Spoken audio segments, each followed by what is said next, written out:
ಸೊಪ್ಪುಗಳು ನಮ್ಮ ಆಹಾರದಲ್ಲಿ ಪ್ರಮುಖ ಪಾತ್ರವನ್ನು ವಹಿಸಿರೋದು ನಮ್ಮೆಲ್ಲರಿಗೂ ಗೊತ್ತಿರುವ ವಿಚಾರ. ಹಿಂದೆ ನಮ್ಮ ಹಿರಿಯರು ಋತುಗಳಿಗೆ ಅನುಗುಣವಾಗಿ ಆಹಾರದ ಭಾಗವಾಗಿ ಹಲವು ಬಗೆಯ ಸೊಪ್ಪುಗಳನ್ನು ಬಳಸಿ ನಮ್ಮ ಆರೋಗ್ಯವನ್ನು ಕಾಪಿಟ್ಟದ್ದು ಒಂದೆಡೆಯಾದರೆ, ಇಂದು ಮಾರ್ಕೆಟ್ನಲ್ಲಿ ಸಿಗುವ ಕೆಲವೇ ಬಗೆಯ ಸೊಪ್ಪುಗಳನ್ನು ಮಾತ್ರ ನೀವೆಲ್ಲ ಬಳಸುತ್ತಿರುವುದು ಅಷ್ಟೇ ಸತ್ಯ. ಎಷ್ಟೋ ಅವಶ್ಯಕ ಪೋಷಕಾಂಶಗಳಿರುವ ನಮಗೆ ಅರಿವಿಲ್ಲದ ಸೊಪ್ಪುಗಳನ್ನು ಮಹತ್ವ ಗೊತ್ತಿರದೆ ಕಳೆ ಸಸ್ಯ ಎಂದು ಬಳಸೋದಕ್ಕೆ ಹಿಂಜರಿತೀವಿ. ಅದಕ್ಕೆ ಮನೆಯಲ್ಲಿ ಹಿರಿಯರು ಇರಬೇಕು ಅನ್ನೋದು. ಅಜ್ಜಿಯರಿಂದ ಜ್ಞಾನ ಪಡೆದರೆ ಮಾತ್ರವಲ್ಲವೇ ನಮಗೆ ಸಸ್ಯಗಳ ಮಾಹಿತಿ ಗೊತ್ತಾಗೋದು. ಮುರಳೀಧರ ಗುಂಗುರುಮಳೆ ಹೆಸರೇ ಹೇಳುವಂತೆ ನಮ್ಮ ತುಮಕೂರಿನ ಗುಂಗುರುಮಳೆಯವರು ಕೃಷಿ ಕುಟುಂಬ ಹಾಗೂ ತಾಯಿ ಶ್ರೀ ರುಕ್ಮಿಣಿಯವರ ಮೂಲಿಕ ಔಷಧ ಜ್ಞಾನ ಇಂದು ಮುಂದಿನ ಪೀಳಿಗೆಗೆ ಮುರಳಿಯವರಿಂದ ಪಸರಿಸುವ ಕೆಲಸವಾಗ್ತಿದೆ. ನಾವು ಕಳೆ ಎನ್ನುವ 250ಕ್ಕೂ ಹೆಚ್ಚು ಸಸ್ಯಗಳ ಅರಿವನ್ನು ಅಜ್ಜಿಯರ ಮುಖಾಂತರ ಇಂದಿನ ಪೀಳಿಗೆಗೆ ಪರಿಚಯಿಸಿ ಆಹಾರದಲ್ಲಿ ಆರೋಗ್ಯಕರ ಸೊಪ್ಪುಗಳನ್ನು ಬಳಸುವುದನ್ನು ಉತ್ತೇಜಿಸುವುದಕ್ಕೆ ಇವರು ರಾಜ್ಯದ ಉದ್ದಗಲಕ್ಕೆ ಹಲವು ಕಾರ್ಯಾಗಾರಗಳನ್ನು ನಡೆಸುತ್ತಿದ್ದಾರೆ. ಹೀಗಿರಬೇಕಾದ್ರೆ ಇತ್ತೀಚೆಗೆ ನಾಗಮಂಗಲ ತಾಲೂಕಿನ ಕದಬಹಳ್ಳಿ ಗ್ರಾಮದ ಸರ್ಕಾರಿ ಪ್ರೌಢಶಾಲೆಯಲ್ಲಿ ನಡೆದಂಥ ಅಜ್ಜಿಯ ಮಡಿಲು ಕಾರ್ಯಕ್ರಮದಲ್ಲಿ ಇವರನ್ನ ಭೇಟಿಯಾಗುವ ಸಂದರ್ಭ 2ನೇ ಬಾರಿ ನಮಗೆ ಒದಗಿ ಬಂತು. ಅಜ್ಜಿಯ ಮಡಿಲು ಹಿರೀಕರ ಜೀವನ ಪಾಠವನ್ನ ಇಂದಿನ ಪೀಳಿಗೆಗೆ ತಿಳಿಸೋದಕ್ಕೆ ಮುರಳಿಯವರ ಪರಿಣಾಮಕಾರಿ ವಿಧಾನ. ಬರಿಯ ಕಾರ್ಯಕ್ರಮವಲ್ಲದೆ ಗ್ರಾಮದ ಹಿರೀಕರನ್ನ ಮನವೊಲಿಸಿ ಶಾಲೆಗೆ ಕರೆತರೋದು, ಊರಿನ ಉದ್ದಗಲ ತಿರುಗಿ ಸಸ್ಯಗಳನ್ನು ಹೊಂದಿಸೋದು ಬಹು ಕಷ್ಟದ ಕೆಲಸ. ಹೆಸರೇ ಹೇಳುವಂತೆ ಇದು ಹಿರಿಯರಿಂದ ನಮ್ಮ ಮುಂದಿನ ಪೀಳಿಗೆಗೆ ಸಸ್ಯಜ್ಞಾನ ದಾರೆ ಎರೆಯುವ ಪ್ರಾತ್ಯಕ್ಷಿಕೆ. ಅಜ್ಜಿಯ ಮಡಿಲು ಕಾರ್ಯಕ್ರಮ ನಡೆದ ಕದಬಹಳ್ಳಿ ಸರ್ಕಾರಿ ಪ್ರೌಢಶಾಲೆಯ ಬಗ್ಗೆ ಇಲ್ಲಿ ಹೇಳಲೇಬೇಕು.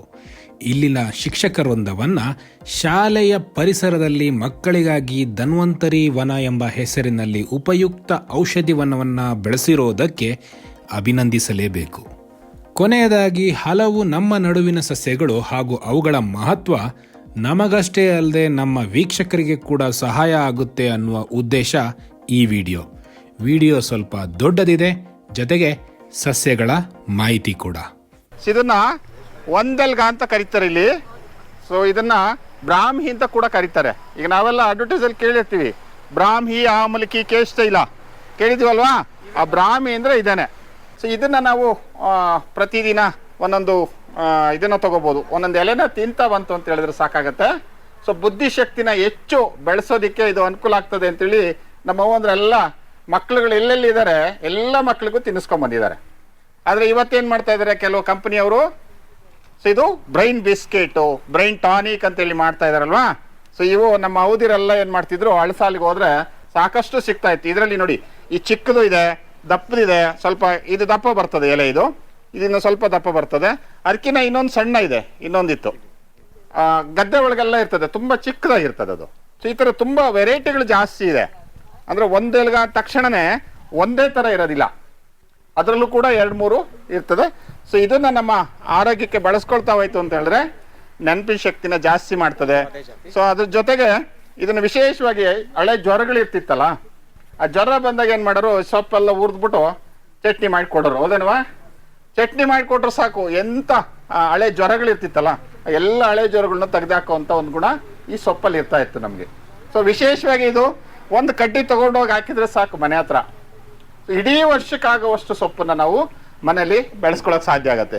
ಅದ್ರ ಜೊತೆಗೆ ಇನ್ನೊಂದು ಇದೆಯಲ್ಲ, ಇವ್ರು ಇನ್ನೊಂದು ತಂದು ಕೊಟ್ಟಿದ್ದಾರೆ. ಇಲ್ಲಿ ಸಣ್ಣ ಸಣ್ಣ ಎಲೆಗಳು ಬರುತ್ತೆ, ಇದು ಎಲ್ಲ ಗೋಡುಗಳೆಲ್ಲ ಬೆಳೀತದೆ. ನೋಡಿದ್ರನವ ಏನ್ ಸೊಪ್ಪವ ಇದು?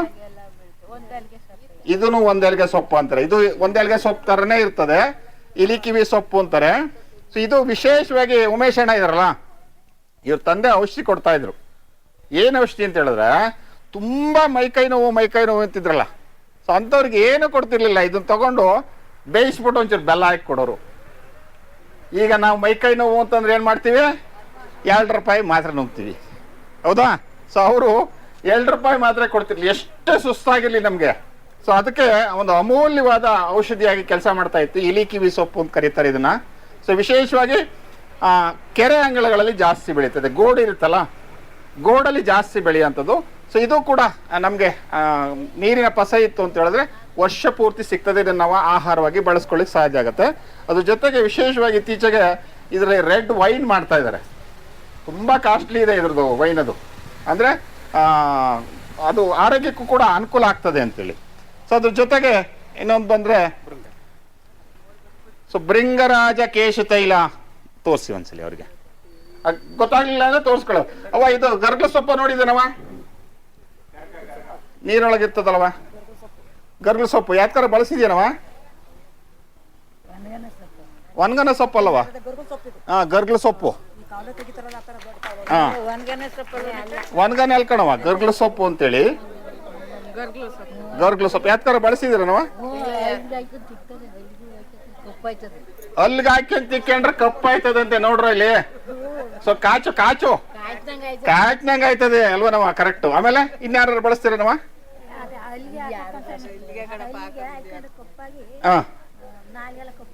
ನಾಲ್ಗೆಲ್ಲ ಕಪ್ಪು ಬರ್ತದೆ ಅಂತೇಳಿ. ಮಕ್ಕಳೇ, ಇದು ನೀವೆಲ್ಲ ಕೇಳಿರ್ತೀರಿ.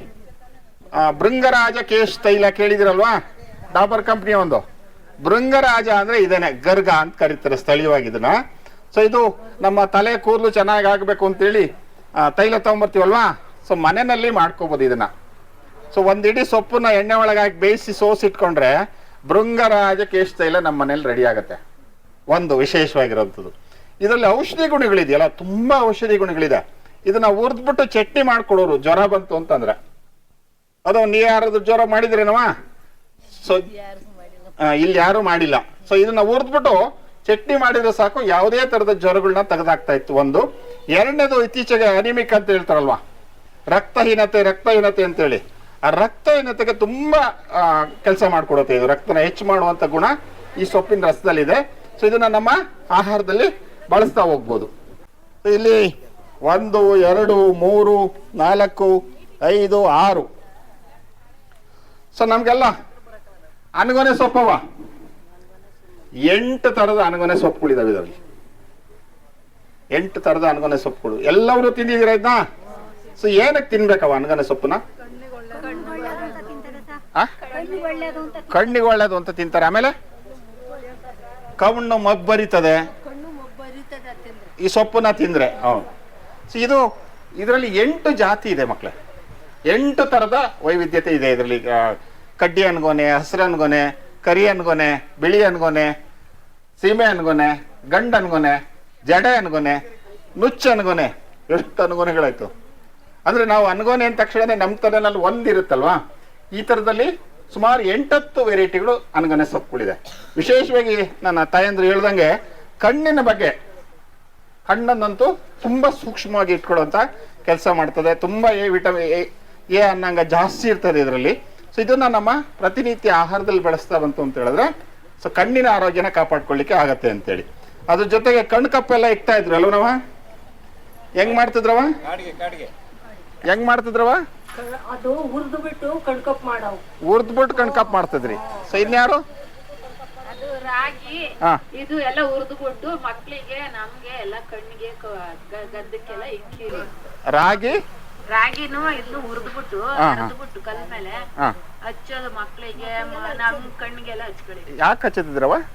ಅದು ಮಕ್ಳಿಗೆ ದಿಷ್ಟಿಗೆ ಹಚ್ಚಿವ, ನಾವು ಕಣ್ಣಿಗೆ ಹಚ್ಕೊಳ್ಳೋದು. ಇನ್ಯಾರು ಬಳಸ್ತಿದ್ರವ? ತಂಪಿಗೋಸ್ಕರ ಕಣ್ಕಪ್ಪು ನಮ್ಗೆ ಈಗ ಡಾಬರ್ ಕಂಪ್ನಿಗೆ ಹೋಗ್ತಾ ಇದೆಯಲ್ವಾ? ಸೊ ನಮ್ಮ ಮನೆಯಲ್ಲಿ ಕಣ್ಕಪ್ಪನ್ನ ಮಾಡ್ಕೊಳ್ಳಿಕ್ ಸಾಧ್ಯ ಆಗುತ್ತೆ. ಸೊ ಇದ್ರಲ್ಲಿ ನೋಡಿ ಎಲ್ಲ ಅನುಗುಣಗಳಿದೆ. ಸೊ ನೀವು ಆಮೇಲೆ ಒಂದೊಂದೇ ಅನುಗಳನ್ನ ನೋಡ್ತಾ ಹೋಗಿ ಸಿಗ್ತದೆ ನಿಮ್ಗೆ. ಸೊ ಇನ್ನೊಂದು ಕಲ್ಲು ಅನುಗೋನೆ ಅಂತೇಳಿ. ಈ ಅನುಗೋನೆ ಇದೆಯಲ್ಲ, ಸೊ ಅನುಗೋನೆ ಜಾತಿಗೆ ಬರುವಂತದ್ದು. ಇದು ಬಾರೆ ಮೇಲೆ ಜಾಸ್ತಿ ಬರ್ತದೆ. ಈ ಕಡೆ ಕಲ್ಲು ಬೇಲಿ ಸಾಲುಗಳಲ್ಲಿ ಜಾಸ್ತಿ ಬೆಳೀತದೆ. 4 ಎಲೆ ಇರುತ್ತೆ ಇದರಲ್ಲಿ ನೋಡಿ. ಎಲ್ಲ ಕಂಕಿಲೊಂದು 4 ಎಲೆ ಇರುತ್ತೆ. ಇದನ್ನೇನಾದ್ರು ತಿಂದಿದ್ರನವ? ಸಾರಿಗೆ ಹಾಕ್ತಾರಲ್ಲ ನಾವ? 4 ಎಲೆ ಒನ್ನೆ ಅಂತೇಳಿ. ಒನ್ನೆ ನಮ್ಮ ಇದು ಕೂಡ ನಮ್ಮ ಏನು ಅನ್ಗೊನೆ ಜಾತಿ ಇದೆಯಲ್ಲ ಆ ಸೊಪ್ಪಿಗೆ ಬರುವಂತದ್ದು. ಬಾರೆ ಮೇಲೆಲ್ಲ ಅಂದ್ರೆ ನೀರ್ ಇಲ್ಲ ಅಂದ್ರೂ ಕೂಡ ನಮ್ಗೆ ಈ ಸೊಪ್ಪು ಹೆಚ್ಚೆಚ್ಚು ಸಿಗ್ತಾ ಹೋಗುತ್ತೆ ಅಂತೇಳಿ. ಇದು ಅದೇ ಸೀಮೆ ಅನ್ಗೊನೆ, ತೋಟದ ಅನ್ಗೊನೆ, ಇವೆಲ್ಲವೂ ಅನೆಗೊನೆಗಳೇ. ನೋಡಿ ಇಲ್ಲಿ ಎಷ್ಟು ಅನುಗುಣಗಳಿದೆ. ಸುಮಾರು 6, 7, 8 ವೆರೈಟಿಗಳಿದೆ ಇಲ್ಲಿ. ವಿಟಮಿನ್ ಗಿಡ ಇದು. ಸಾಕಷ್ಟು ಕಬ್ಬಿಣ ಶಕ್ತಿ ಬರ್ತದೆ ಅಂತೇಳಿ ಬಳಸ್ತಾರೆ. ಇದನ್ನ ಚಕ್ರಮುನಿ ಅಂತ ಕರೀತಾರೆ. ಸೊ ಇದು ಹಸಿ ಸೊಪ್ಪಿದೆಯಲ್ಲ, ಹಸಿ ಸೊಪ್ಪೆ ತುಂಬಾ ಚೆನ್ನಾಗಿರುತ್ತೆ ತಿನ್ಲಿಕ್ಕೆ ಇದು. ಸೊ ಇದೊಂದು ಮನೆ ತಾವಿತ್ತು ಅಂತ ಹೇಳಿದ್ರೆ, ನೀವೇನ್ ಕರ್ಬೇವಿನ ಸೊಪ್ಪು ಇದೆಯಲ್ಲ, ಆ ಕರ್ಬೇವಿನ ಸೊಪ್ಪಿನ ಗಿಡದ ತರನೇ ಇದನ್ನು ಬೆಳೀತಾ ಹೋಗ್ತದೆ. ನೀವು ಎಷ್ಟು ಕಟ್ ಮಾಡ್ತೀರಿ ಅಷ್ಟು ಸೊಪ್ಪು ಸಿಗ್ತಾ ಹೋಗುತ್ತೆ ನಮ್ಗೆ. ಅಂದ್ರೆ ಒಂದ್ ಗಿಡ ಇತ್ತು ಅಂದ್ರೆ ವರ್ಷ ಪೂರ್ತಿ ತಿನ್ನೋ ಅಷ್ಟು ಸೊಪ್ಪು ಸಿಗತ್ತೆ ನಮ್ಗೆ, ಹೌದಾ? ಸೊ ಇದು ಚಕ್ರಮಣಿನ ಕೂಡ ಹೆಚ್ಚು ಇದು ವಿಟಮಿನ್ ಗಿಡ ಅಂತಾನೆ ಕರೀತಾರೆ. ಸಾಕಷ್ಟು ಪೋಷಕಾಂಶಗಳು ನಮ್ಗೆ ಇದರಲ್ಲಿ ಸಿಗ್ತಾ ಹೋಗುತ್ತೆ. ಅಗಸೆ ಗಿಡ, ಅಗಸೆ ಗಿಡ, ಚೊಚ್ಚೆ ಗಿಡ. ಸೊ ಇದು ನೋಡಿ, ಒಂದು ಎಲೆ ಅಂಬು ಬೆಳೆಸೋವಾಗವ ಅಲ್ವನವ, ಎಲೆ ಅಂಬು ಬೆಳಿತಾರಲ್ವಾ, ಸೊ ಅಲ್ಲಿ ಇದನ್ನ ಬಳಸ್ಕೊಳ್ತಾರೆ. ಯಾಕಂದ್ರೆ ಅದು ನೈಟ್ರೋಜನ್ ಫಿಕ್ಸೇಷನ್ ಪ್ಲಾಂಟ್ ಅಂತ ಹೇಳ್ತೀವಿ ನಾವು. ಅಂದ್ರೆ ಸಾರಜನಕ ಇದೆಯಲ್ಲ ಗಾಳಿನಲ್ಲಿ, ಅಷ್ಟನ್ನು ತೆಗೆದು ನೆಲಕ್ಕೆ ತುಂಬಿಕೊಡುತ್ತೆ. ಯೂರಿಯಾ ಇದೆಯಲ್ಲ, ಆ ಯೂರಿಯಾನ ತುಂಬಿಕೊಡುವಂತ ಕೆಲಸನ ಇದು ಮಾಡ್ತದೆ. ಸೊ ಇದು ಸೊಪ್ಪು, ಹೂವು ಮತ್ತೆ ಕಾಯಿ, ಸೊ ಎಲ್ಲವೂ ಕೂಡ ಒಂದು ಅಮೂಲ್ಯವಾದ ಆಹಾರಗಳಿವು. ಸೊ ನಮ್ ಬೇಲಿನಲ್ಲಿ ಹಾಕೊಂಡ್ರೆ ಸೊ ನಾವು ತಿಂದು ಸಾಕಾಯ್ತಾ, ಒಳ್ಳೆ ಮೇಕೆಗಳಿಗೆ ಹಾಕಿರಾಯ್ತು. ಒಳ್ಳೆ ಹಿಂಡಿ ಬೇಕಿಲ್ಲ ಇದನ್ನ. ಈ ಕರೆಕುರರೆಲ್ಲ ಬರ್ತಾರಲ್ಲ, ದುಡ್ಡೇ ತಗೊಳ್ತಾರೆ ಇದನ್ನ. ಆ ಕಡೆ ಶಿರಾ ಕಡೆ ಶೆಡೆ ಸೊಪ್ಪು ಅಂತ ಕರೀತಾರೆ. ಸೊ ಇದು ನಮ್ಮ ಆಹಾರದಲ್ಲಿ ಬರುವಂತದ್ದಾಗ್ಬೇಕು ಅಂತೇಳಿ. ಸೊ ಇದು ಎಮ್ಮೆ ರೊಟ್ಟಿ ಸೊಪ್ಪು ಅಂತ ಕರೀತಾರೆ. ನೋಡಿ, ಇದರಲ್ಲಿ ಬಿಳಿದು ಇದೆ, ಕೆಂಪುದು ಇದೆ. ಎಳ್ಳು ಸಾರಿಗೆ ಹಾಕ್ಬೋದು. ಇದು ಹಾಕ್ತಾರೆ, ಬಳಸ್ತೀರ ನಾವ? ನೀವೇನ್ ಹೇಳ್ತೀರವ? ಅಲ್ಲ, ಏನ್ ಹೇಳ್ತೀರ ಹೆಸರು? ಎಮ್ಮೆ ರೊಟ್ಟಿ ಸೊಪ್ಪು ಅಂತ ಕರಿತೀರಾ. ಎಮ್ಮೆ ರೊಟ್ಟಿ, ಬೇಳೆ ಒಡಕ್ಲ, ಒಬ್ಬೊಬ್ರು ಒಂದೊಂದು ಹೆಸರು ಕರಿತಾ ಹೋಗ್ತೀರಿ. ಸೊ ಯಾಕೆ ಈ ಸೊಪ್ಪನ್ನ ಜಾಸ್ತಿ ಮಾಡ್ಬೇಕವ?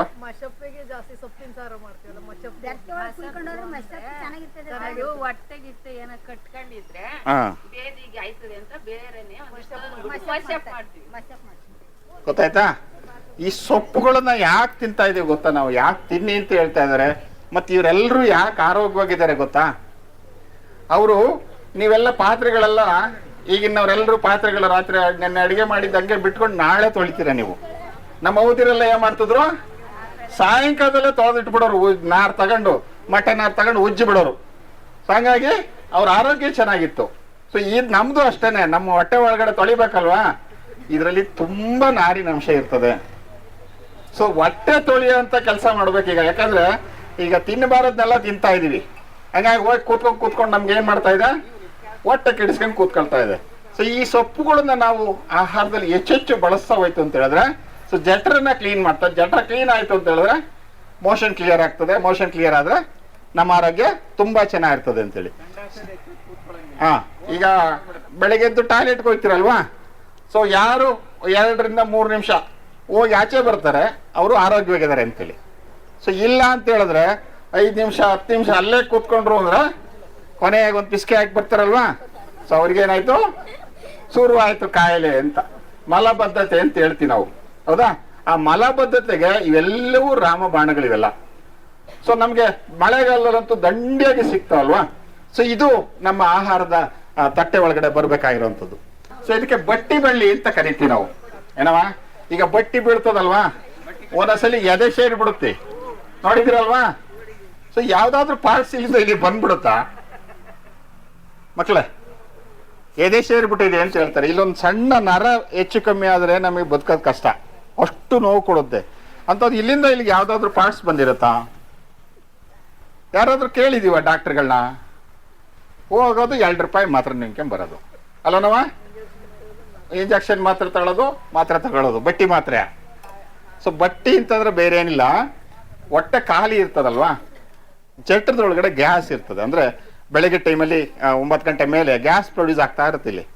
ಸೊ ಅಂತ ಸಂದರ್ಭದಲ್ಲಿ ಸಡನ್ ಆಗಿ ನೀವೇನಾದ್ರೂ ಒಂದು ವಸ್ತುನ ಹಿಂಗ್ ಮೇಲೆ ಎತ್ತಿದ್ರೆ ಅವಾಗ ಏನಾಗುತ್ತೆ, ಇಲ್ಲಿರೋ ಗ್ಯಾಸ್ ಏನಾಗುತ್ತೆ, ಬಂದು ಇಲ್ಲಿ ಅನ್ನದೊಳಗೆ ಸೇರ್ಕೊಳತ್ತೆ. ಸೊ ಅದನ್ನ ರಿಲೀಸ್ ಆಗ್ಬೇಕಲ್ವಾ, ಜಸ್ಟ್ 4-5 ಎಲೆ ತಿಂದ್ರೆ ಸಾಕಾಗತ್ತೆ. ಮತ್ ಯಾವುದೇ ತರದ ಬೇದಿಗಳಿದೆಯಲ್ಲ, ತುಂಬಾ ಬೇದಿಗಳಾಗ್ತಾ ಇದೆ ಅಂತ ಹೇಳ್ತಾರಲ್ಲ, ಅಂತ ಸಂದರ್ಭದಲ್ಲಿ ಇದೊಂದು 10 ಎಲೆ ಜೊತೆಗೆ ಒಂದಿಷ್ಟು ಬೆಲ್ಲ ಸೇರಿಸಿ ತಿಂದ್ರೆ ಸಾಕಾಗತ್ತೆ ನಮ್ಗೆ. ಎಂತ ಬೇದಿ ಇದ್ರೂ ನಿಲ್ಸೋಂತ ಕೆಲಸ ಮಾಡ್ತದೆ. ಬಟ್ಟಿ ಸೊಪ್ಪು ಅಂತ ಕರಿತೀವಿ ನಾವು ಇದನ್ನ. ಸೊ ಇದರಲ್ಲಿ ದೋಸೆ ಕೂಡ ತುಂಬಾ ಚೆನ್ನಾಗಿರುತ್ತೆ ಕಣವ. ಇದರಲ್ಲಿ ಈ ಸೊಪ್ಪು ತಗೊಂಡ್ಬಿಟ್ಟು ಒಂದು ಇಡಿಯ ಮಿಕ್ಸಿಗೆ ಹಾಕಿಬಿಟ್ಟು ಅಕ್ಕಿ ಹಿಟ್ಟು ಅಥವಾ ರಾಗಿ ಹಿಟ್ಟು ಹಾಕೊಂಡ್ಬಿಟ್ರೆ ಒಳ್ಳೆ ದೋಸೆ ಆಯ್ತದೆ. ಸೊ ನಮ್ಗೆ ಕಾಯಿಲೆ ಬರೋದಕ್ಕಿಂತ ಮುಂಚೆನೆ ನಾವು ಈ ಆಹಾರಗಳನ್ನೆಲ್ಲ ಬಳಸ್ತಾ ಹೋಯ್ತು ಅಂತ ಹೇಳಿದ್ರೆ ಸೊ ನಮ್ಗೆ ಕಾಯಿಲೆನೇ ಬರಲ್ಲ. ಕೊಮ್ಮೆ ಅಂತ ಕರೀತಾರೆ ಸಂಸ್ಕೃತದಲ್ಲಿ, ಪುನರ್ನವ ಅಂತ. ಸಂಸ್ಕೃತದಲ್ಲಿ ಇದು. ಅಂದ್ರೆ ಹೊಸ ಚೇತನವನ್ನ ಕೊಡ್ತದೆ ನಮ್ಮ ದೇಹಕ್ಕೆ. ಮುಖದ ಸೌಂದರ್ಯ, ಇಡೀ ಬಾಡಿ ಸೌಂದರ್ಯನೇ ಹೆಚ್ಚು ಮಾಡುತ್ತಿದ್ದು. ಇಡೀ ನಮ್ಮ ದೇಹ ಇದೆಯಲ್ಲ, ನಮ್ಮ ದೇಹವನ್ನೇ ಪುನರ್ ನವ ಮಾಡ್ತದೆ, ಅಂದ್ರೆ ಹೊಸ ದೇಹವನ್ನೇ ಮಾಡ್ತದೆ. ಅಂದ್ರೆ ಅಷ್ಟು ಎನರ್ಜಿ ಇರುವಂತ ಒಂದು ಫುಡ್ ಇದು. ವಿಶೇಷವಾಗಿ ಇದರಲ್ಲಿ ಬಸ್ಸಾರು, ಮಶಪ್ಪು, ಗಟ್ಸೊಪ್ಪು ಅಲ್ವನವ. ಸೊ ಇದು ಇಲ್ಲಿ ಕೆಲವು ಕಡೆ ಏನ್ ಹೇಳ್ತಾರೆ, ಅಡಚಿಟ್ಕ ಅಂತ ಕರೀತಾರೆ ಇದನ್ನ. ಅಡಗನ್ ಚಿಟ್ಕನ್ ಸೊಪ್ಪು ಅಂತಾರಲ್ವನವ, ಅಡಚಿಟ್ಕನು ಹೇಳ್ತಾರೆ, ಕೊಮ್ಮೆ ಸೊಪ್ಪು ಅಂತ ಹೇಳ್ತಾರೆ. ಸೊ ಇವೆಲ್ಲವೂ ಕೂಡ ನಮ್ಮ ಆಹಾರದ ತಟ್ಟೆಗೆ ಬಂತು ಅಂತ ಹೇಳಿದ್ರೆ ಸೊ ನಮ್ಮ ಆರೋಗ್ಯ ಚೆನ್ನಾಗಿರ್ಲಿಕ್ಕೆ ಸಾಧ್ಯ ಆಗತ್ತೆ ಅಂತೇಳಿ. ಬರಗಾಲದಲ್ಲಿ ಏನೂ ಇರಲ್ಲ ಅಲ್ವಾ, ಬರಗಾಲದಲ್ಲಿ ಏನೂ ಸಿಗಲ್ಲ ಅಂತ ಸಂದರ್ಭದಲ್ಲಿ ಸಿಗುವಂತ ಸೊಪ್ಪು, ಇದಕ್ಕೆ ದೇವದಾರೆ ಅಂತ ಕರೀತಾರೆ. ದೇವರೇ ದಾರೆ ಎರೆದವನೆ ಬಡ ಅಂದ್ರೆ ಬರಗಾಲದಲ್ಲಿ ಏನೂ ತಿನ್ನಕ್ ಸಿಗಲ್ಲ ಅಂತ ಕಾಲದಲ್ಲಿ ಸಿಗುವಂತ ಸೊಪ್ಪಿದು. ಸೊ ಕೆಂಪು ಹಣ್ಣು ಬರ್ತದೆ ಇದರಲ್ಲಿ. ಕೆಲವರು ಬಸ್ಸಾರು ಬೇಯಿಸಿ, ಸೊಪ್ಪನ್ನ ಬೇಯಿಸಿ ಹುಳ್ಳಿಕಾಳು ಜೊತೆ ಎಲ್ಲ ಸಾಂಬಾರು ಮಾಡ್ತಾರೆ. ಇನ್ನ ಕೆಲವರು ಏನ್ ಮಾಡ್ತಾರೆ ಗೊತ್ತಾ, ಬರೀ ಹುಳ್ಳಿಕಾಳನ್ನ ಬೇಯಿಸಿ ಆ ಸೊಪ್ಪನ್ನ ಬಸ್ಕೊಂಬಿಟ್ಟು ಆ ಸೊಪ್ಪನ್ನೆಲ್ಲ ತಗೊಂಡೋಗಿ ಅದ್ರ ಮೇಲೆ ಇಡ್ತಾರೆ ಅಷ್ಟೇನೆ, ಬೇಯಿಸಕ್ ಹೋಗಲ್ಲ ಕೆಲವರು. ಅಂದ್ರೆ ಅದ್ರದ್ದು ನ್ಯೂಟ್ರಿಷನ್ ಎಲ್ಲ ಹಾಳಾಗ್ತದೆ ಅಂತೇಳಿ. ಸೊ ಇದು ಬರಗಾಲದಲ್ಲಿ ಸಿಗುವಂತ ಅತ್ಯಮೂಲ್ಯವಾದ ಸೊಪ್ಪು. ಯಾರು ದಾರೆ ಕೊಟ್ಟಿರೋದು ನಮ್ಗೆ? ದೇವರೇ ಕೊಟ್ಟಿದ್ದಾರೆ. ಇದು ಬರಗಾಲದಲ್ಲಿ ಏನು ಸಿಗಲ್ಲ ಅಂದ್ರೂ ನೀವು ಬಾರೆ ಮೇಲೆ ಹೋದ್ರೆ ದೇವದಾರೆ ಸೊಪ್ಪು ಸಿಗ್ತಾ ಹೋಗುತ್ತೆ. ಇದು ಸರ್ಸರ್ಕ ಅಂತೇಳಿ ನಾನ್ ಮನೆಗೆ ಹೋಗಿದ್ದಲ್ಲ, ಸೊ ಅವ್ರ ಮನೆಯಲ್ಲಿ ಜ್ವರಗಳು ಬಂದ್ರೆ, ಮನೆಯಲ್ಲಿ ಯಾರಿಗಾದ್ರು ಜ್ವರ ಬಂತು ಅಂತಂದ್ರೆ ಈ ಸೊಪ್ಪು ತಗೊಂಡ್ಬಿಟ್ಟು ಸಂಭ್ರಮ ಮಾಡ್ತಾರಂತೆ. ಮನೆಯವ್ರು ಎಲ್ಲರೂ ಉಣ್ತಾರೆ. ಮನೇಲಿ ಒಬ್ರಿಗೆ ಜ್ವರ ಬಂದ್ರೆ ಇಡೀ ಮನೆಯವರು ಊಟ ಮಾಡ್ತಾರೆ ಇದನ್ನ. ಆಂಟಿಬಯೋಟಿಕ್ ಅಂದ್ರೆ ಒಬ್ರಿಗೆ ಬಂದು ಇನ್ನೊಬ್ರಿಗೆ ಬರಬಾರ್ದಲ್ಲ. ಸೊ ಹಂಗಾಗಿ ವಿಶೇಷವಾಗಿ ಈ ಸೊಪ್ಪನ್ನ ಆಹಾರವಾಗಿ ಬಳಸ್ತಾರಲ್ಲಿ. ಇಲ್ಲೇ ಚಟ್ನಳ್ಳಿಲಿ ಹೋದಾಗ ನನ್ಗೆ ಆಶ್ಚರ್ಯ ಆಗೋಯ್ತು, ಇದನ್ನ ತಿನ್ಬೋದು ಅಂತೇಳಿ ಖುಷಿ ಆಗೋಯ್ತು ನನಗೆ. ಅಂದ್ರೆ ಹೊಸ ಸೊಪ್ಪನ್ನ ನನಗೆ ಕೊಟ್ಟರು ನನ್ನ ತಾಯಂದ್ರು. ಸೊ ನಾವೀಗ ಏನ್ ಕಲಿತಾ ಇದ್ದೇವಲ್ವಾ, ದಿನನಿತ್ಯ ಹೊಸ ಹೊಸ ಸೊಪ್ಪುಗಳನ್ನ ಕಲಿತಾ ಹೋಗ್ತಾ ಇರ್ತೇವೆ. ಸೊ ಇದೊಂದು ನನ್ನ ತೆಕ್ಕೆಗೆ ಹೊಸ ಸೊಪ್ಪು ಬಂತಿದ್ದು. ಸೊ ಇದನ್ನ ನಾವು ಪಜ್ಜಿ ಅಂತ ಹೇಳ್ತೀವಲ್ವಾ, ಎಣಕೆ ಸೊಪ್ಪಿಗೆ ಪಜ್ಜಿ ಮಾಡ್ತಾರಲ್ಲ, ಸೊ ಆತದಲ್ಲಿ ಪಜ್ಜಿ ಮಾಡ್ಕೊಂಡು ಊಟ ಮಾಡಿದ್ರೆ ಸೊ ಯಾವುದೇ ತರದ ಜ್ವರಗಳನ್ನ ತೆಗಿತಾರೆ. ಅದು ಎಂತ ಗಿಡವ? ನಾರಬಳ್ಳಿ. ಯಾಕೆ ಬಳಸ್ತಿರವ? ತಲೆನೋವಿಗೆ, ಮೈಕೈ ನೋವಿಗೆ ಎಲ್ಲ, ಮಂಡಿ ನೋವಿಗೆ ಕಟ್ಕೊಂಡ್ರೆ ಬೆಳಗ್ಗೆ ಸ್ವಲ್ಪ ಓಡಾಡ್ಬೋದು. ಈ ಸೊಪ್ಪನ್ನ ಅರ್ದ್ಬಿಟ್ಟು ಕಚ್ಕೊಂಡ್ರೆ ಹುಷಾರಾಯ್ತದೆ ಅಂತೇಳಿ. ನಾರಬಳ್ಳಿ ಸೊಪ್ಪು ಸಾರ್ಗೆ ಹಾಕೊಂಡು ಊಟ ಮಾಡಿದೀವಿ ನೋಡಿ. ವಿಶೇಷವಾಗಿ ಈಗ ನಾವೆಲ್ಲ ಸಣ್ಣ ತಲೆನೋವು ಬಂತು, ಶೀತ ಆಯ್ತು ಅಂದ ತಕ್ಷಣನೇ ವಿಕ್ಸ್ ಅಪರೋಬ್ ಹೋಗ್ಬಿಡ್ತೀವಲ್ವಾ. ಸೊ ವಿಕ್ಸ್ ಅಪರೋಬ್ ಬೇಕಿಲ್ಲ ಇವ್ರಿಗೆ. ನೋಡಿ ಇವ್ರ ಮನೆಯಲ್ಲಿ ಅವ ಇಲ್ಲಿ ನೋಡವ, ಇಲ್ಲಿ ತಾಯಿ ನೋಡಿ, ಈ ಸಣ್ಣ ಪೀಸ್ ಐತಲ್ಲ, ಈ ಸಣ್ಣ ಪೀಸಿನಿಗೆ ಒಂದು ಉಂಡೆ ಮಾಡಿ ಹತ್ತಿ ಒಳಗ ಕಿವಿಗಿಟ್ರೆ ಸಾಕು, ಅರ್ಧ ಗಂಟೆಲಿ ಇಡೀ ದೇಹದ ಶೀತವನ್ನ ತೆಗೆದಾಕ್ತದೆ. ತಲೆದೆಲ್ಲ ತೆಗೆದು ಬಿಡುತ್ತೆ ಅಲ್ವನವ. ಯಾಂತ ಶೀತ ಇದ್ರೂ ತೆಗೆದಾಕ್ತದೆ, ಯಾವ ಅಪರೊಬ್ಬ ಬೇಕಿಲ್ಲ. ಸೊ ಒಂದ್ ಸಣ್ಣ ಗಿಡ ಮನೆ ಹತ್ರ ಬಿಸಾಡಿದ್ರೆ ಸಾಕು. ಅದ್ರ ಜೊತೆಗೆ ವಿಶೇಷವಾಗಿ ಇನ್ನೊಂದು, ಇದನ್ನ ಸಾಂಬಾರ್ ಮಾಡ್ತಾರೆ. ಹೆಸರು ನಾರಬಳ್ಳಿ ಅಂತ, ನಾರಬಳ್ಳಿ ಅಂತ ಕರೀತಾರೆ ಸ್ಥಳೀಯವಾಗಿ, ಸೂರ್ಯವರ್ತ ಅಂತ ಕರೀತಾರೆ. ಇದನ್ನ ಹೆಸರು ನಾರಬಳ್ಳಿ, ಆದ್ರೆ ಸಾಂಬಾರು ಮಾಡಿಬಿಟ್ರೆ ಎಷ್ಟು ಗಮಲು ಬರ್ತದಲ್ಲ ನಾವು. ವಾಸದಿಂದ ನಾರಬಳ್ಳಿ ಅಷ್ಟೇನೆ, ಆದ್ರೆ ಸಾರು ಮಾಡಿದ್ರೆ ಸುತ್ತ 4 ಮನೆಗೆ ಹೋಗ್ತದೆ ಅದ್ರ ಪರಿಮಳ, ಅಷ್ಟು ರುಚಿಯಾಗಿರ್ತದೆ. ಆಮೇಲೆ ವಿಶೇಷವಾಗಿ ಗಮಲು ಬರ್ತದೆ, ಅಷ್ಟು ಚೆನ್ನಾಗಿ ಗಮಲು ಬರ್ತದೆ. ವಿಶೇಷವಾಗಿ ಬಾಣಂತಿಯರಿಗೆ ಇದನ್ನ ತಗೊಂಬರ್ತಾರಲ್ಲ ನಾವ. ಸೊ ಮನೆಯಲ್ಲಿ ಬಾಣಂತಿ ಇದಾರೆ ಅಂತ ಹೇಳಿದ್ರೆ ಮಳೆಗಾಲದಲ್ಲಿ ಸ್ವಲ್ಪ ಶೀತ ಆಗ್ತದಲ್ವಾ. ಸೊ ಮಗುಗೆ ಶೀತ ಆಗ್ತದೆ, ಇಲ್ಲ ತಾಯಿಗೆ ಶೀತ ಆಗ್ತದೆ ಅಂತೇಳಿ ಸೊ ಇದನ್ನ ಸಂಭ್ರಮ ಮಾಡಿ ಕೊಡ್ತಾರೆ. ಸೊ ಇದನ್ನ ತಿನ್ನೋದ್ರಿಂದ ಏನಾಗತ್ತೆ, ದೇಹವನ್ನ ಶಾಖವಾಗಿ ಇಟ್ಕೊಳ್ಳುವಂತ ಕೆಲಸನ ಮಾಡ್ತದೆ ಇದು. ಸೊ ಯಾವ ಔಷಧಿ ಬೇಕಿಲ್ಲ, ವ್ಯಾಪಾರ ಬೇಕಿಲ್ಲ ಅವರಿಗೆ. ಕೊಟ್ನಗಿರಿ ಸೊಪ್ಪು ಅಂತ ಕರೀತಾರೆ ಇದನ್ನ. ಕೊಟ್ನಗಿರಿ ಸೊಪ್ಪು ಕೇಳಿಲ್ಲ ನಾವ. ಕೊಟ್ನಗಿರಿ ಸೊಪ್ಪು ಅಂತೇಳಿ ವಿಶೇಷವಾಗಿ ಹುಳ್ಳಿಕಾಳು ಇದೆಯಲ್ಲ, ಸೊ ಹುಳ್ಳಿಕಾಳು ಒಳಗಡೆ ಚೆನ್ನಾಗಿ ಬರ್ತದೆ ಇದು ಗಿಡ. ಅಂದ್ರೆ ಎಳತಾಗಿದ್ದಾಗ ಇದ್ರ ಸಾಂಬಾರ್ ಇದೆಯಲ್ಲ, ಒಂದು ಅಮೂಲ್ಯವಾದ ಸಾಂಬಾರ್. ಏನ್ ಈ ಚಳಿಗಾಲದಲ್ಲಿ ನಮ್ಗೆ ಹುಳ್ಳಿ ಗಿಡ ಚಳಿಗಾಲದಲ್ಲಿ ಅಲ್ವ ಬರೋದು, ಆ ಚಳಿಗಾಲದಲ್ಲಿ ನಮ್ಮ ದೇಹವನ್ನ ಕಾಪಾಡುವಂತ ಶಕ್ತಿ ಅರಶಿನೆಣ್ಣೆ ಸೊಪ್ಪು. ನೋಡವ ಈಗ ಬಂದು ಎಣ್ಣೆ ಸೊಪ್ಪು, ಅರಶಿನೆಣ್ಣೆ ಸೊಪ್ಪು. ನಾವು ಕೊಟ್ನಗಿರಿ ಅಂತ ಹೇಳಿದ್ವಲ್ಲ, ಅರಶಿನೆಣ್ಣೆ ಸೊಪ್ಪು ಚಳಿಗಾಲದ ಆಹಾರಗಳಿವೆಲ್ಲ.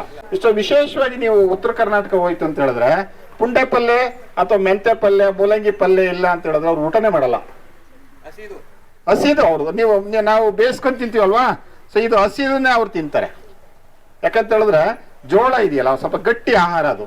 ಆ ಗಟ್ಟಿ ಆಹಾರ ಕರಗಿಸ್ಬೇಕು ಅಂತ ಹೇಳಿದ್ರೆ ಅವ್ರಿಗೆ ಹಸಿ ತಪ್ಪಲಗಳು ಬೇಕೇ ಬೇಕು ಅವ್ರಿಗೆ. ಹಂಗಾಗಿ ವಿಶೇಷವಾಗಿ ಇದರಲ್ಲಿ ನೀಲಿದು ಇದೆ, ಬಿಳಿದು ಇದೆ ಪುಂಡಿ. ಮುಂಚೆ ಎಲ್ಲ ನಮ್ಮ ಮನೆಗಳಿಗೆ ಇದ್ರದ್ದೇ ನಾರು ಮಾಡ್ಕೊಳ್ತಾ ಇದ್ದೀವಿ ನಾವು. ಹಗ್ಗ ಮಾಡ್ಕೊತಿದ್ವಲ್ವಾ, ಪ್ರತಿ ಮನೆಯಲ್ಲಿ ಹಗ್ಗ ಮಾಡ್ಕೊಳ್ತಾ ಇದ್ದದ್ದು ಪುಂಡಿ ನಾರನ್ನ. ನೀರಿನ ನೆನ ಹಾಕ್ಬಿಟ್ಟು ತೆಗೆದ್ಬಿಟ್ಟು ಮಾಡ್ಕೊಳ್ತಾ ಇದ್ದು. ಪ್ರತಿ ಮನೆಯಲ್ಲೂ ನಾರು ಬರ್ತಾ ಇತ್ತು. ಸೊ ವಿಶೇಷವಾಗಿ ಇದು ಹುಳಿ ಅಂಶ ಜಾಸ್ತಿ ಇರ್ತದೆ.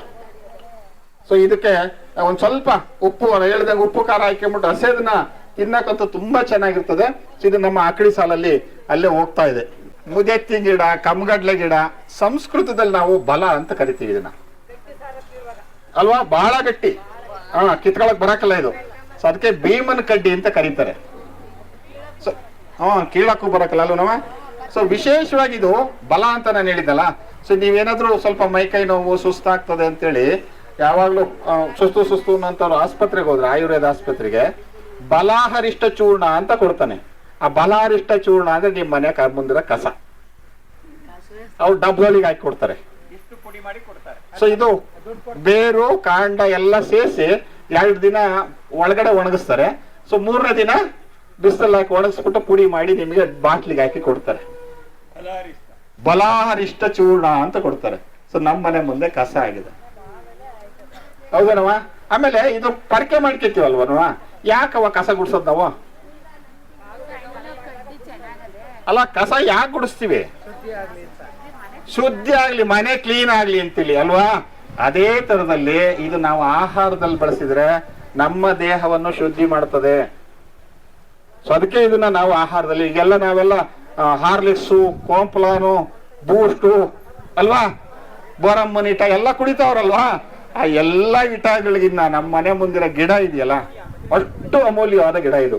ಇದು ನಮ್ಮ ಆಹಾರದಲ್ಲಿ ಬರಬೇಕು ಅಂತೇಳಿ.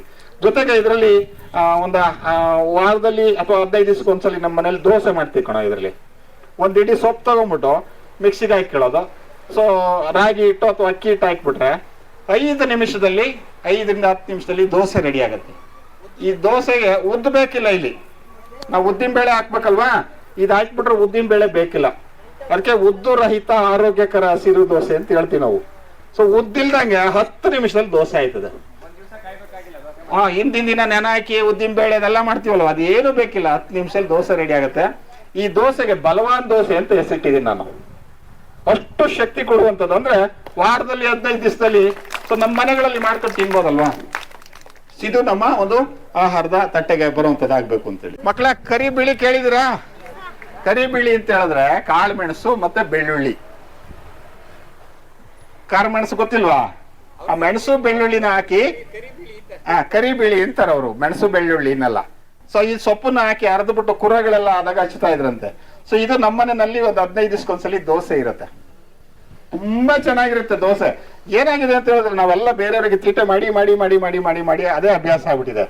ಇದು ಇದೆಯಲ್ಲ, ಸೊ ಈ ಸೊಪ್ಪನ್ನ ಕೀಳ್ಬೇಕಾದ್ರೆ ನಮ್ಗೆ ಸ್ವಲ್ಪ ಕೈಗೆ ಬೆವರು ಮಾಡ್ಕೋಬೇಕು ಎಣ್ಣೆನ. ಸೊ ಒಂಚೂರು ಎಣ್ಣೆ ಬೆವರು ಮಾಡ್ಕೊಂಡ್ಬಿಟ್ರೆ ನಮ್ ಕೈಗೆ ಏನೂ ಆಗಲ್ಲ, ಅದು ಆ ಸುಂಕು ಹೋಗ್ತದೆ. ಆಮೇಲೆ ಸೊಪ್ಪಿದೆಯಲ್ಲ, ತೆಗೆದ್ಬಿಟ್ಟು ನೀರೊಳಿಗೆ ಹಾಕಿದ್ರೆ ಮುಗೀತು. ಸೊ ನಿಮ್ಗೆ ಅದ ನೀರೊಳಿಗೆ ಹಾಕಿದ ತಕ್ಷಣ ಈ ಸುಂಕೆಲ್ಲ ಹೋಗ್ತದೆ. ಆಮೇಲೆ ತುಂಬಾ ಚೆನ್ನಾಗಿರುತ್ತೆ ತಿನ್ನೋದಕ್ಕೆ, ಅಷ್ಟು ಚೆನ್ನಾಗಿ ಸರಿ ಬರ್ತದೆ. ನಾವೇನು ಉದ್ದಿನ ಬೇಳೆ ಅಂತ ಹೇಳ್ತಾ ಇದ್ವಲ್ಲ, ಆ ಉದ್ದಿನ ಬೇಳೆ ಬದಲಾಗಿ ಇದು ಒಳ್ಳೆ ಸರಿ ಆಗ್ತದೆ. ದೋಸೆನೂ ತುಂಬಾ ಚೆನ್ನಾಗಿರ್ತದೆ. ವಿಶೇಷವಾಗಿ ಈ ತಿಂಬ್ರು ಅಂತ ಹೇಳ್ತಾರಲ್ಲ, ತಿಂಬ್ರು ಮೈ ತಿಂಬ್ರು ಆಯ್ತದಲ್ವ. ಇನ್ನೊಂದ್ಸತಿ ಹೇಳು. ನೋಡ್ದ ನೋಡ್ರ, ಬರೇ ನಾವು ಕಡಿತದೆ ಅಂತ ಹೇಳ್ತಿದ್ವಲ್ವಾ, ನೋಡಿ ಕಡಿತಾ ಇಲ್ಲ, ಅದು ಇನ್ನೊಂದು ಔಷಧಿ ಹೇಳ್ತಾ ಇದೆ. ನೋಡ್ದಾ. ಸೊ ಹೆಣ್ಮಕ್ಳಿಗೆ ಅಂದ್ರೆ ವಿಶೇಷವಾಗಿ ಪೀರಿಯಡ್ ಸಮಸ್ಯೆಗಳು ಇರ್ತದಲ್ವಾ, ಗರ್ಭಕೋಶದ ಸಮಸ್ಯೆಗಳು, ಸೊ ಅವೆಲ್ಲಕ್ಕೂ ಒಂದು ಅಮೂಲ್ಯವಾದ ಔಷಧಿ ನೋಡ್ರಿ. ನಿಜವಾದ ರೈತರು ಇದ್ರಲ್ಲ ಅವ್ರಿಗೆ ಕಳೆಗಳಲ್ಲ ಇದು, ಸೋಮಾರಿಗಳಿಗೆ ಮಾತ್ರ ಕಳೆಗಳಿವು. ಕೈಲಾಗದವ್ರು ಇರ್ತಾರಲ್ಲ ಅಂತವ್ರಿಗೆ ಕಳೆಗಳು. ನೋಡಿ, ನಾವು ರಾಗಿ ಬಿತ್ತನೆ ಮಾಡಿದಾಗ ಚಿಕ್ಕದಾಗಿ ನಾವು ಎಲ್ಲ ಸೊಪ್ಪುಗಳ್ನು ಸಣ್ಣದ್ರಲ್ಲೇ ಚಿವುಟ್ಕೊಂಡ್ ತಾಂಬತ್ತಿದ್ವು, ಹೌದಾ? ಎಷ್ಟು ಅರ್ಧ ಕಳೆ ಕಡಿಮೆ ಆಗ್ತಾ ಇತ್ತು. ಸೊ ಅದಾದ್ಮೇಲೆ ಇನ್ನೂ ಸ್ವಲ್ಪ ಜಾಸ್ತಿ ಬತ್ತಾ ಕುಯ್ಕೊಂಬಂದ್ ದನಿಗಾಗ್ತು. ಸೊ ಮತ್ತೆ ಎಲ್ಲಿದೆ ಕಳೆ? ಈಗ ಮೈಲ್ ಕೂತ್ಕೊಂಡು ಆ ಟಿವಿ ನೋಡ್ಕೊಂಡು ಕೂತ್ಕೊಂಡ್ಬಿಟ್ಟು ಕಳೆ ಕಳೆ ಕಳೆ ಅಂತ ಔಷಧಿ ತಂದು ಹೊಡಿತಾ ಇದೀವಲ್ಲ, ಸರಿನೇನವ? ಹಾ